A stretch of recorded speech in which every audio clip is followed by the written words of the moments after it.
जैसे इस श्लोक को उठाकर ले लिए तो ये दिखाई देता है कि सृष्टि की रचना के पूर्व कुछ नहीं था, तब भी मैं था। अब ये जो हमारा शरीर है, इसे हम सृष्टि कह सकते हैं। सृष्टि तो उत्पन्न हुई है, इस शरीर का तो जन्म हुआ है, जन्म शरीर का हुआ है, हमारा नहीं हुआ। हम तो ऐसे ही हैं पहले से, हम इससे पहले भी थे। इसलिए देखो, कई जगहों पर हम जाते हैं तो ऐसा लगता है कि ये जगह मैंने देखी हुई है, हालांकि पहली बार आप जाते हो वहां पर, लेकिन ऐसा लगता है कि मैं यहाँ पर आया हुआ हूँ, या फिर मैं यहाँ पर आई हुई हूँ, मैंने ये जगह देखी हुई है। कैसे लगता है आपको देखी हुई है? किसी न किसी दूसरे शरीर में जन्म लेकर वहां पर आप आ चुके हो। जो चीज आपने देखी नहीं है, आप उसकी कल्पना भी नहीं कर सकते हैं। अगर जिस चीज की आप कल्पना कर रहे हो तो समझो वो चीज आपने देखी हुई है किसी न किसी जन्म में। कभी कभी किसी व्यक्ति को मिलके ऐसा लगता है, अरे कितनी पुरानी पहचान है हमारी, अरे मिले तो अभी है, 2 घंटे भी नहीं हुए मिले, फिर भी ऐसा लगता है कि कितने सालों से हम एक दूसरे को पहचान रहे हैं। इससे पहले भी आप एक दूसरे से पिछले जन्म में मिले हुए हो, बातचीत हो गई है, दोस्ती हुई है। और कोई ऐसा इंसान होता है जो आपसे बात भी नहीं करता, लेकिन उसको देखकर आपको बड़ा गुस्सा आता है, लगता है ये नहीं चाहिए, ये इंसान ही नहीं चाहिए, बात ही नहीं करनी है इससे। ऐसा क्यों लगता है? पिछले जन्म में लड़ाई की है, इसलिए हम उसका चेहरा भी नहीं देखना चाहते। ये कर्म से शरीर प्राप्त हुआ है। मैंने तलब से कहा सबसे कि जो भी हमारे पति हैं, जो भी पत्नी है, जो भी बच्चे हैं, जो भी माँ बाप हैं, इनको हम लोग चॉइस नहीं कर सकते हैं। ये प्रारब्ध से बना हुआ है। प्रारब्ध में लिखा हुआ है कि इनका कर्म इतना है तो आपके बच्चे हो जाएंगे, इनसे इतना कर्म है तो आपके माँ बाप हो जाएंगे। जिससे हमारा ज्यादा से ज्यादा कर्म जुड़ा हुआ है ना, वो पति पत्नी होते हैं। अकाउंट खत्म ही नहीं होता, झगड़ते रहते हैं, झगड़ते रहते हैं, झगड़ते रहते हैं, और ऊपर से 7 जन्म का कॉन्ट्रैक्ट कर लेते हैं। फिर कैसे होगा? प्रारब्ध बनते ही जाते हैं, बनते ही जाते हैं। ये सबसे कर्म का विधान है, ये केवल कर्म का विधान है। हमने अपने आप को शरीर मान लिया है, सो हम शरीर की तरह ही व्यवहार करते हैं। हालांकि बोलते तो हम ठीक तरह से ही हैं। कैसे बोलते हैं? मेरा हाथ दुख रहा है, मतलब ये हाथ आपका है, आप हाथ नहीं हो, है ना। मेरी आंखें कमजोर हो गई है, मतलब आंखें आपकी है, आप आंखें नहीं हो। मेरा सिर दुख रहा है, ये सिर आपका है, आप सिर नहीं हो। मतलब जिस शरीर को रोग हुआ है वो शरीर आपका है, आप शरीर नहीं हो। लेकिन कहीं पर भी जाते हो तो क्या कहते हो? मैं यहाँ पर गया था, मैं यहाँ पर गई थी। अरे आप थोड़ी गए थे, मैं मेरे शरीर को वहां पर ले गया था। इस तरह से व्यवहार होना चाहिए। ये हम भूल जाते हैं, इसलिए सब दुखों का सामना करना पड़ता है। दुखों का सामना क्यों करना पड़ता है? किस चीज से दुख होता है? हमें अपने केवल विचारों से ही दुख होता है। अगर ये देखो, जो भी सुख दुख हमें प्राप्त है वो हमें हमारे विचारों से ही है। भले हमारे ऊपर लाखों करोड़ों का कर्जा हो और हम दिन भर चिंतित हों, कब ये कर्जा लौटाएं, कब अच्छी तरह से रह सके, 4 लोगों में घूम सके। सिर पर कर्जा होना अच्छी बात नहीं है, तो टेंशन तो आता ही है, टेंशन तो आती है। लेकिन ये विचार है, मुझ पर कर्जा है, मुझे देना है। अरे आप कहते हो उसमें विचार की क्या बात है, कर्जा है तो है। अच्छा, फिर रात में जब गहरी नींद आती है तब इस कर्जे का विचार कहाँ है? तभी भी तो टेंशन होनी चाहिए। तब टेंशन नहीं होती क्योंकि आप गहरी नींद में हो। गहरी नींद में तो ये विचार भी नहीं आता कि मेरे ऊपर कर्जा है, मुझे वो देना है, लौटाना है, ये तो विचार भी नहीं होता। इसीलिए नींद में सबको सुख आता है। नींद में सबको सुख क्यों है? सब लोग ज्यादा सोना चाहते हैं। क्यों सोना चाहते हैं? देखो, नींद सबको बड़ी प्यारी है। कोई नींद से उठाए तो कितना गुस्सा आता है। नींद सबको प्यारी है, उठना कोई नहीं चाहता। इसकी वजह क्या है? नींद में आनंद है कि नहीं है? है ना। नींद में आनंद क्यों है? क्योंकि इसमें हम अपने आप को भूल जाते हैं। जो नींद के 7 घंटे हैं, 8 घंटे हैं, 10 घंटे हैं, इन 8-10 घंटों में हमें अपने आप की विस्मृति है, इसलिए आनंद आता है। ठीक है ना। इसका मतलब आनंद किस जगह पर है? खुद की विस्मृति में आनंद है और खुद की स्मृति में दुख है। जैसे कोई आनंद का प्रसंग है, जैसे ये सत्संग चल रहा है, तो इस सत्संग में अभी आपको विस्मृति है खुद की, केवल भगवान का स्मरण चल रहा है, श्रवण चल रहा है, इस वजह से आनंद है। अगर ये कथा पहले दिन जैसे भी थोड़ी मराठी में करता और कुछ बातें समझ में नहीं आती तो आपको खुद का विस्मरण नहीं होता, थोड़ा थोड़ा विस्मरण होता, थोड़ा थोड़ा फिर स्मृति होती, फिर वो ज्यादा अच्छा। क्या कहते हैं, आज कुछ मजा नहीं आया। मजा क्यों नहीं आया? आप खुद को भूले नहीं। कथा में कोई दोष नहीं है, दोष ये है कि हम खुद को भूल नहीं पाते। ये जो बड़े बड़े व्यसनाधीन लोग हैं जो मदिरापान करते हैं, क्यों करते हैं वो मदिरापान? खुद को भूलने के लिए। बात अलग है कि वो भूल नहीं पाते, वो वही चीज को बड़बड़ाते रहते हैं, वो भूल नहीं पाते, उन्हें ऐसा लगता है कि हम भूल गए। देखो मतलब सुख और दुख का उगम स्थान क्या है? विचार, और विचार का उगम स्थान क्या है? स्मृति और विस्मृति। जो हम दिन भर सुनते हैं उसकी स्मृति हमको अपने आप होती है और बाकी की विस्मृति हो जाती है। इसलिए सत्संग करना जरूरी क्यों है? क्योंकि इन्हीं चीजों की स्मृति आपको बारंबार बनी रहे। थोड़ा सा ये वेदांत है, सुनने में थोड़ा कठिन है, लेकिन सुनो, ये कोई नहीं सुनाता क्योंकि ये थोड़ा सा आध्यात्मिक ज्ञान है, ये कोई नहीं सुनाता। कथा करते जाते हैं, अच्छी बात है, कथा ही करनी चाहिए, किंतु मैं चाहता हूं कि इस ज्ञान को थोड़ा समझो। ज्ञान को क्यों समझो? विपत्ति की स्थिति में यही ज्ञान काम आता है। जैसे आज हमारा आते हुए अगर पर्स चोरी हो गया समझो, तो हम दुखी होंगे। ज्ञान क्या है? उसी समय अगर ज्ञान का प्रादुर्भाव हो जाए मन में कि मैंने पिछले जन्म में किसी का कर्जा डुबाया था, वो आकर के ले गया, उसी क्षण आपको आनंद की प्राप्ति होगी, दुख भाग जाएगा। तो दुख भगाने के लिए ज्ञान की बड़ी आवश्यकता होती है।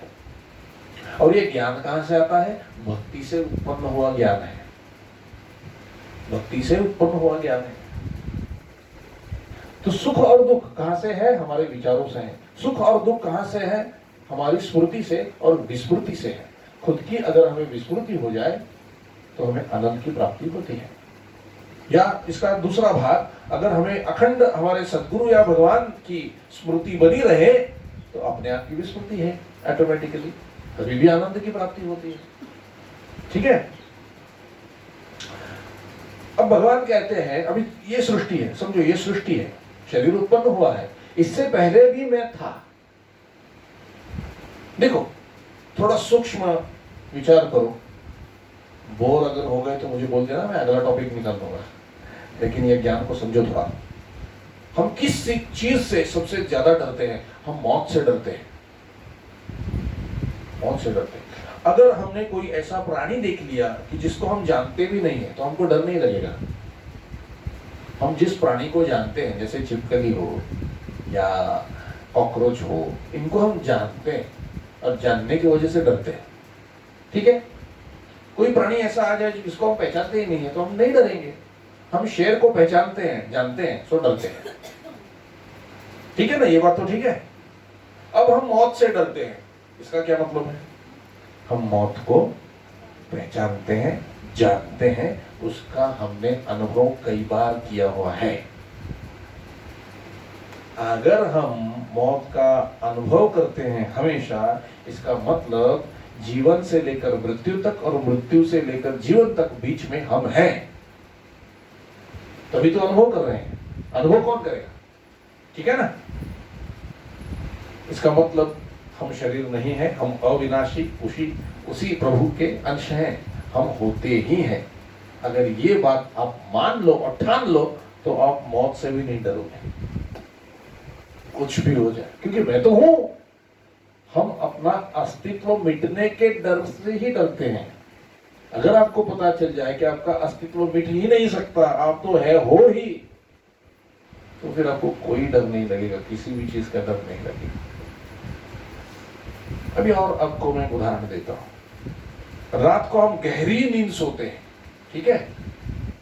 अब उस गहरी नींद में हमको कुछ पता नहीं चलता, कोई आकर वहां गाना भी गाए तो हमको पता नहीं चलता, उसी को तो गहरी नींद कहते हैं, ठीक है ना। कुछ पता नहीं चलता, स्वप्न भी नहीं आता है, गहरी नींद है। उठने के बाद हम क्या कहते हैं, अरे बड़े दिनों के बाद आज गहरी नींद आई है। अगर आप गहरी नींद में थे तो आपको किसने कहा कि आपकी नींद गहरी है? सोचो, इस गहरी नींद का अनुभव करने वाले आप हो, आपका अस्तित्व है, और वो सच्चाई में हम हैं, वो सच में हम है, वो हम है। हम ये नहीं है, ये तो गहरी नींद में चला जाता है। जो उस गहरी नींद को साक्षी भाव से देख रहा है वो हम है, इसलिए तो कह पाते हैं कि आज बड़ी गहरी नींद आई। दूसरी बात, चलो गहरी नींद नहीं है तो हम क्या कहते हैं, अरे आज हमने बहुत बुरा स्वप्न देखा, आज हमने बहुत अच्छा स्वप्न देखा। अच्छा, तुम तो सो रहे थे, इस स्वप्न हमने देखा ये आपको पता कैसे चला? क्योंकि स्वप्न देखने वाले आप अलग हो। जैसे हम थिएटर में जाते हैं, सिनेमा देखते हैं, हमको पता है कि हम बैठे हुए हैं, सिनेमा देख रहे हैं, और अगर सिनेमा देखते देखते हम एकाग्र चित्त हो जाए तो सिनेमा के पात्र रो रहे हो तो हम भी रोते हैं, वो हंसने लग जाए तो हम भी हंसने लग जाते हैं, एक हो जाते हैं। लेकिन जैसे पिक्चर खत्म हो जाती है हमें पता लग जाता है कि हम पिक्चर देख रहे हैं, हम सिनेमा नहीं है, हम सिनेमा देख रहे हैं। वैसे ही हम शरीर नहीं है, इस शरीर को हम देख रहे हैं। प्रारब्धवश इस शरीर को जो भी भोग प्राप्त हो रहे हैं उन सभी भोगों को हम साक्षी भाव से देख रहे हैं, वो भोग हमारे नहीं है। बात समझ में आ रही है थोड़ी थोड़ी? लेकिन उन भोगों में अपनापन करके हम सुखी और दुखी हो रहे हैं। पकड़ में आ रही है बात? इसको थोड़ा सूक्ष्मता से पकड़ो। हमारे सुख दुख का कारण कोई और नहीं है, केवल हम ही हैं। और क्यों कारण है? क्योंकि हम सुखी है दुखी है ये हमने मान रखा है। बापूजी का एक बहुत मुझे बड़ा प्रिय लगता है वो सत्संग, मेरे पास बहुत सालों पुराना है, मेरे पास है। वृत्ति के ऊपर उन्होंने कहा था, वृत्ति का सत्संग किया था, वृत्तियों के, मन की वृत्तियों के ऊपर कहा था कि खाली बैठ के अपनी वृत्तियों को देखो, मन की वृत्तियों को आप देखो। अगर वो आप देख पाए तो 100 200 साल भी तपस्या करने वाले जो साधु संत है उनसे ज्यादा आप पा जाओगे, जो भी आपको पाना है। मुझे वो सत्संग इतना प्यारा लगा था और मैंने उसका अभ्यास भी किया है। क्या मैं आपको बताऊं, प्रत्यक्ष भगवान आकर ज्ञान देकर जाते हैं, हमें पता नहीं चलता। अभी हमने उनको बापू मान रखा है, वो बापू नहीं है। मैंने कल ही कहा, मेरे हिसाब से तो भगवान श्री कृष्ण ही है, हम उनको बापू कहते हैं, हमने उनको बापू मान रखा है, वो तो कृष्ण है। अभी सब उनकी लीलाएं चल रही हैं, कल भी मैंने आपको कहा सब लीलाएं चल रही हैं उनकी। तो हमें इस बारे में कैसा होना चाहिए, बस खड़े होकर दंडवत करो, कहो प्रभु आपकी लीला चल रही है, आप जानो, हम तो आपके चरण नहीं छोड़ेंगे। बस यही हमारा काम है, यही करते रहना है। उनको कोई भी चीज अशक्य नहीं है, वो सब कर सकते हैं, उनसे ना हो सके ऐसी कोई बात नहीं। वहां बैठे बैठे हमारे घर पर और हम पर उनकी नजर है बहुत अच्छे से पता है आप क्या कर रहे हो यहाँ बैठकर। नहीं तो फिर मराठी का सत्संग हिंदी में कैसे होता? ये उन्हीं की तो कृपा है, और कौन कर रहा है? मैंने पहले ही दिन बताया था मैं ज्यादा हिंदी में बात नहीं कर सकता हूँ, यहाँ बैठने के बाद बात हो रही है तो कौन कर रहा है?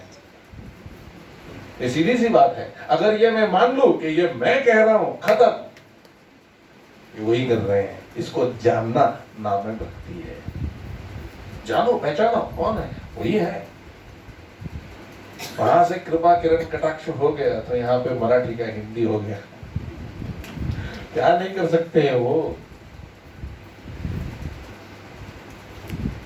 कभी भी भरोसा नहीं छोड़ना। मैं आपको गारंटी के साथ पूरे कोरे कागज पे लिख के देता हूँ, कोई भी आपको प्रॉब्लम हो जाए केवल उनके चरणों का ध्यान करो, बापू बापू बापू बापू बचाओ, बस 10 मिनट में सब आपका दुख निकल जाएगा और सुख की प्राप्ति हो जाएगी, कौन से भी संकट से निकल आओ। ये सदगुरु भक्ति है महाराज, सदगुरु भक्ति है।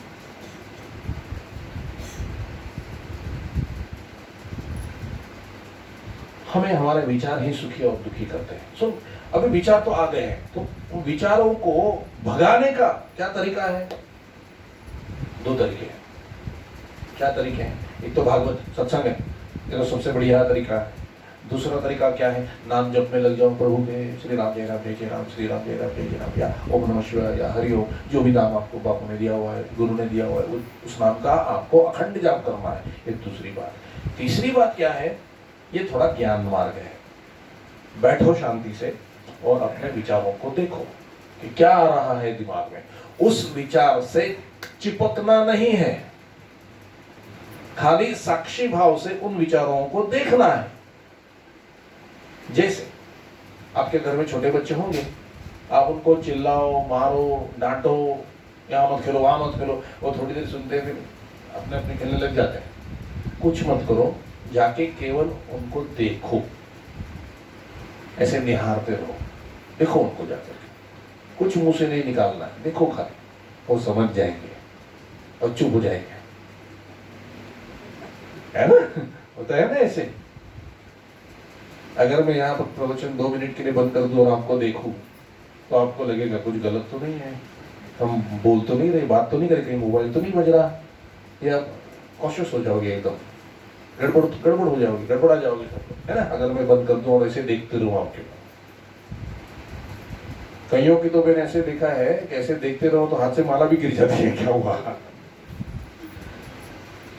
इसी तरह से अपने विचारों को केवल देखो, देखने से विचार तुरंत नष्ट हो जाते हैं, कुछ नहीं बचता।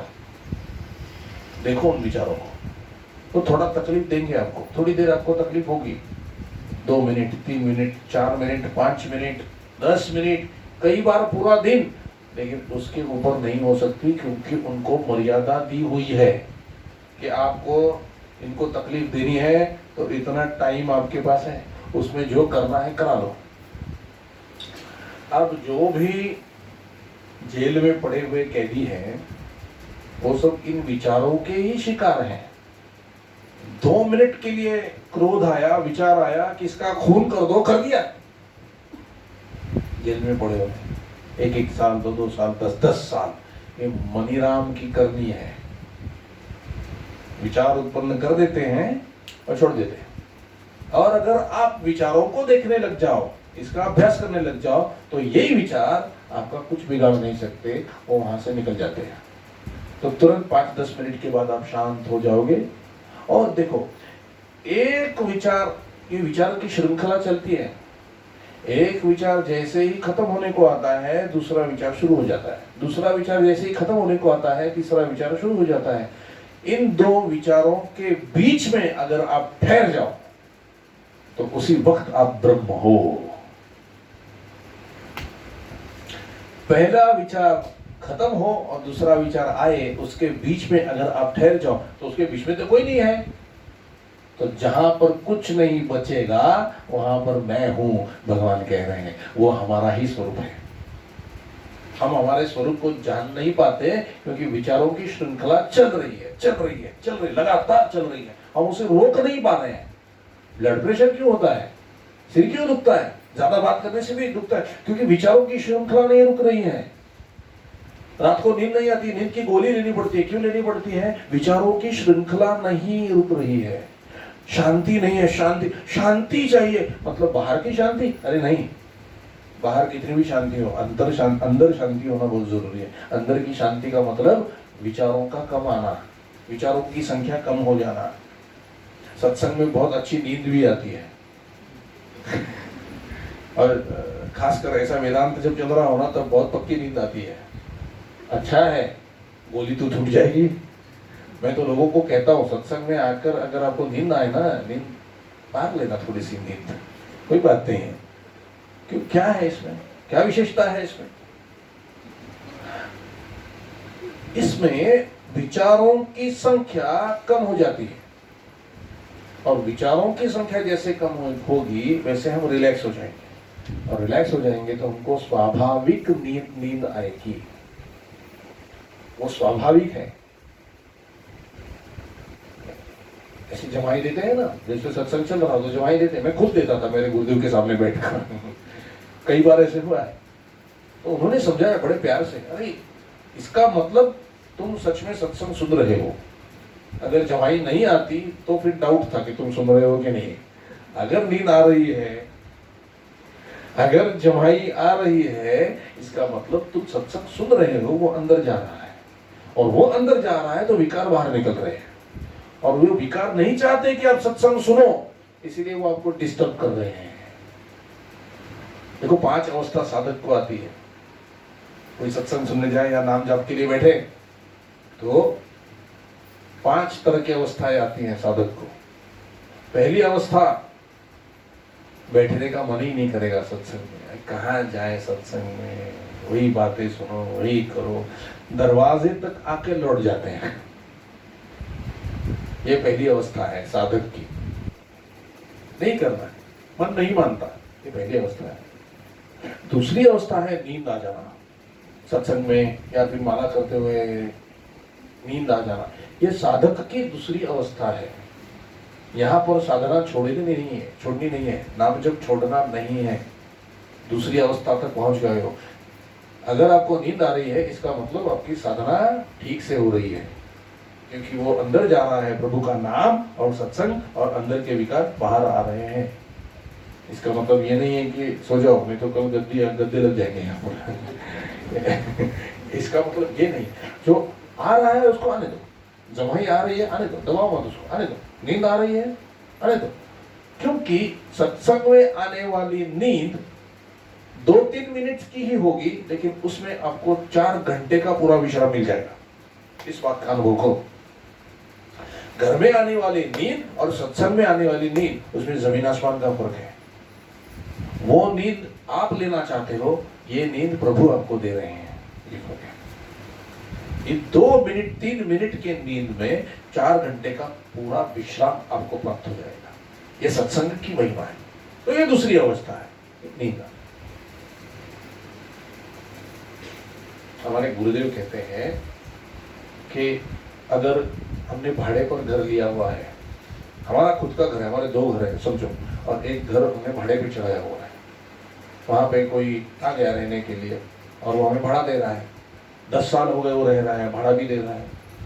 अब उसको लगता है घर उसी का है, वो निकलना नहीं चाहता, तो फिर आपको कोर्ट केस करना पड़ेगा। समझा के थक जाओगे उसको, वो घर से निकलेगा नहीं। वो कह रहा है 10 साल से रह रहे हैं, ऐसे कैसे छोड़ दे, अब ये घर हमारा है, अब नहीं छोड़ेंगे, तो आपको कोर्ट का दरवाजा खटखटाना पड़ेगा। वहां पर कोर्ट में जाओगे तो क्या होगा, नोटिस देनी पड़ेगी, वकील आपको नोटिस लिख देगा, उसके घर में पोस्ट कर देगा, उसको पहली नोटिस मिलेगी।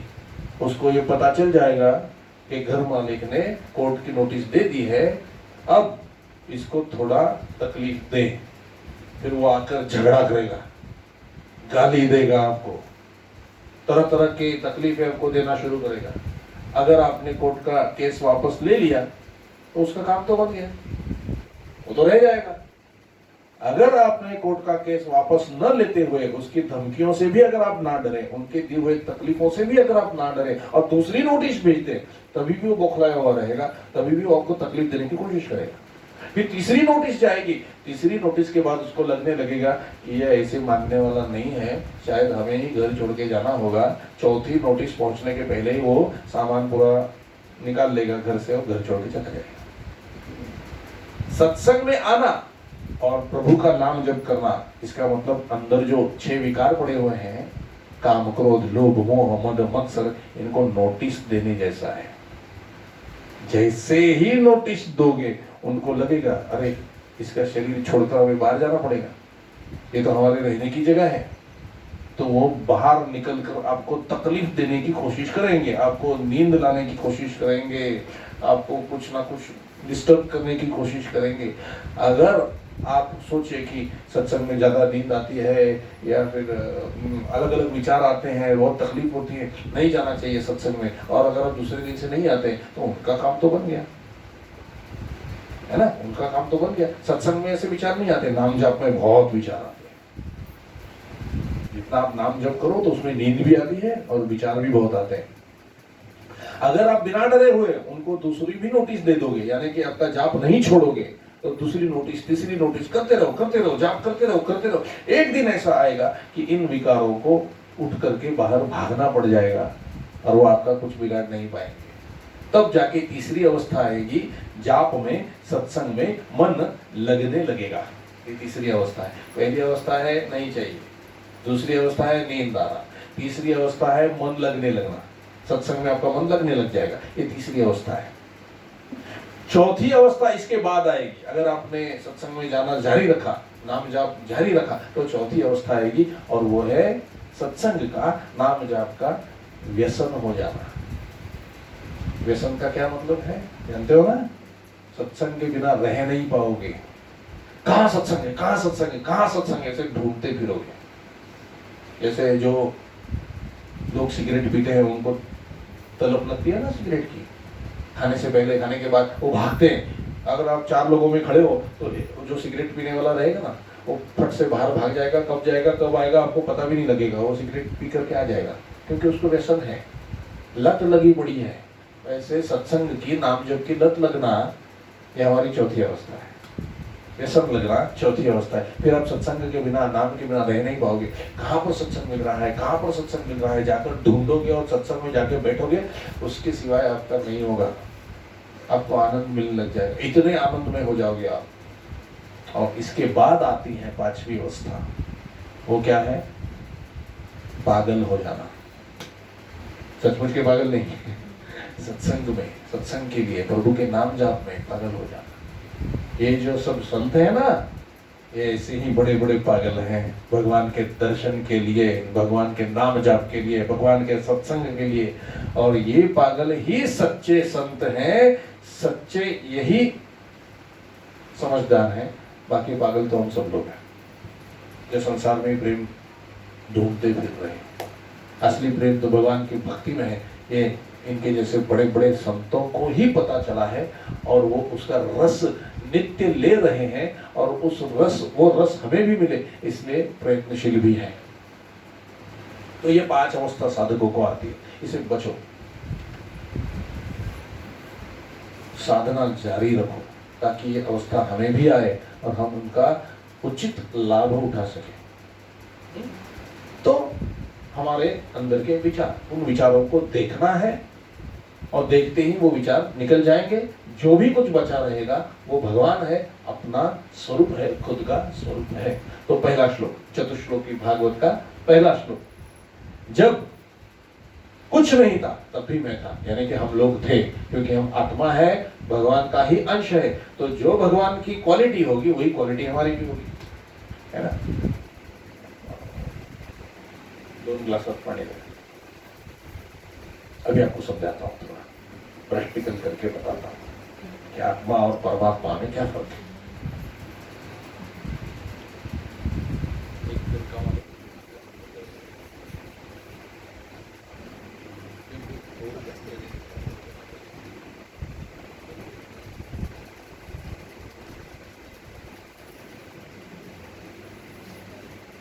बोर नहीं हो रहे हो ना? हाँ, हो जाओ तो बोलना, मैं कथा शुरू कर दूंगा। अब देखो, ये परमात्मा है, ग्लास नहीं, इसके अंदर का पानी, ये परमात्मा है, ठीक है। और ये आत्मा है, मतलब हम लोग हैं, ठीक है। अब परमात्मा आत्म स्वरूप में आ गया, ठीक है। ये आत्मा है, ये परमात्मा है। पानी की दृष्टि से इन दोनों में क्या फर्क है? क्या इसकी टेस्ट अलग है, इसकी अलग है? इसमें जितने भी गुण हैं वो सभी गुण इसमें हैं।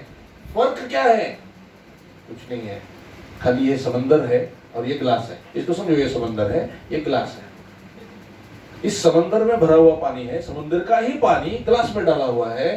तो ग्लास और समंदर में फर्क है, बाहर के दिखने में फर्क है, लेकिन समंदर के पानी में और इस ग्लास के पानी में क्या फर्क है? कुछ फर्क नहीं है, वही तो है। अब इसे मैं आत्मा कहता हूं क्योंकि ये ग्लास में है, और ये समुद्र में है, इसे मैं परमात्मा कहता हूं। ठीक है। अब गुण की दृष्टि से दोनों ही एक ही है, कोई फर्क नहीं है उनमें, लेकिन इस आत्मा को लगता है कि मैं परमात्मा का अंश हूं क्योंकि ये ग्लास में है, ये समंदर में है। ताकत में फर्क आएगा क्योंकि ये समंदर का पानी है। पानी की दृष्टि से उसके गुणधर्म में फर्क नहीं होगा, किंतु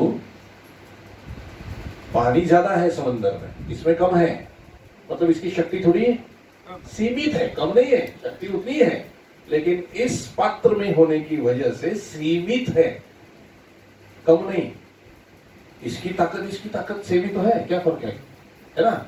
सीमित है, ये ताकत सीमित हो गई है, हम उसको यूज नहीं कर सकते, इसको उपयोग में नहीं ला सकते। अब ये चाहता है कि मेरी ताकत भी, मैं भी सीमित से व्यापक हो जाऊं, जैसे परमात्मा व्यापक है। ठीक है। फिर इसने बहुत से काम किए। परमात्मा जितना सागर के पानी जैसा व्यापक होने के लिए इसने बहुत सी साधनाएं की। पारायण किया और कुछ साधनाएं की, बहुत सी साधनाएं की, पाठ किए, हनुमान चालीसा पढ़ा है, ये सब साधनाएं की। साधना से इसका बल बढ़ेगा, साधना से इसका बल बढ़ेगा, इसके काम भी हो जाएंगे। ध्यान से सुनो तभी समझ में आएगा। साधना से बल भी बढ़ेगा, काम भी बन जाएंगे, किंतु कितनी भी साधना कर लो समंदर नहीं होगा। ठीक है। इसे पहले ये पता होना चाहिए कि मैं कौन हूं, तब तो जाके सही प्रयास होगा। नहीं तो लोग कह रहे हैं यार हनुमान चालीसा पढ़ दो, प्रपंच के बातें आसानी से आपकी हल हो जाएगी। वो हनुमान चालीसा पढ़ रहे हैं, सुंदरकांड का पाठ कर रहे हैं, रामायण का पाठ कर रहे हैं, भागवत का पाठ कर रहे हैं, सब ठीक है, इससे ताकत मिलेगी, बाहरी ताकत मिलेगी, किंतु अभी भी प्रश्न हल नहीं हुआ, ये समंदर नहीं बन पाया।